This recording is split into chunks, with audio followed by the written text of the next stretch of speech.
You have no idea how to manage your own pension. Why should you? They don't teach it in schools. You don't know what a SIP is or an ISA, or if you sort of know, you just don't know what to put into it. Which ones are cost effective? What about these exchange rates? What if you're buying some Microsoft stock? Do you have to keep paying fees? All of these are legitimate questions. You should not feel bad that you've not been taught this.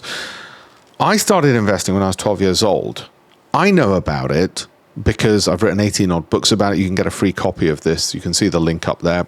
Just email us. We'll happily give you a free copy of the book. It's been reviewed by the BBC, Financial Times, and Bloomberg as well. And when I wrote my weekly Financial Times column, it was my job to try and educate people. Now, in the modern age, I do it through videos. And I'd say the first step is actually just reach out to somebody for help and say, look, I don't actually know about this. I need more growth. I don't know where to begin. I don't know my SIP from my ISA. I don't know if I open an account online, how do I know what to put money into? So I just give it to a bunch of experts. Now, we know time and again, because the news stories tell us, pension fund managers, IFAs, wealth managers, they end up putting your money into a bunch of funds which underperform.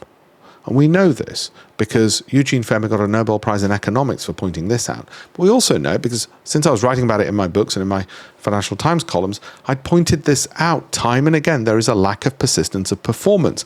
But the IFAs, to save their skin, will keep coming up with excuses. They'll come up with excuses like, no, you don't want those performing companies. They might fall any time. Are you kidding? That's so volatile. They will say, oh, no, growth is for people who want risk. You just want to try and get a little bit better than a bank account. Okay? Or they will dodge the question of what they did in 2022 when the market fell. They will come up with excuse after excuse. Don't believe me? Try it. Go ask them. Go away and ask them, and you'll see. Go ask them, why is it underperforming so much? And they'll say, oh, no, the fund manager is awfully experienced. And they'll just try and shuffle chairs, deck chairs on the Titanic with your pension. Don't let them get away with it. Okay?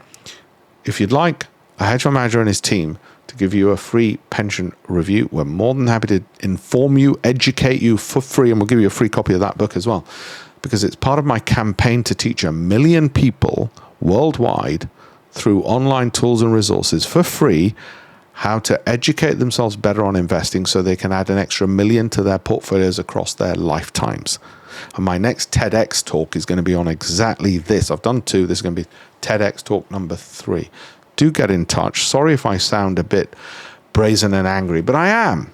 Because the number of emails I get every day from people saying that they're IFAs and wealth managers and the biggest culprits, the names that come up the most hated companies, time and again, St. James's Place, occasionally Vanguard, Fidelity funds, and just a lack of performance. And these guys keep getting the money. Get in touch. Thank you.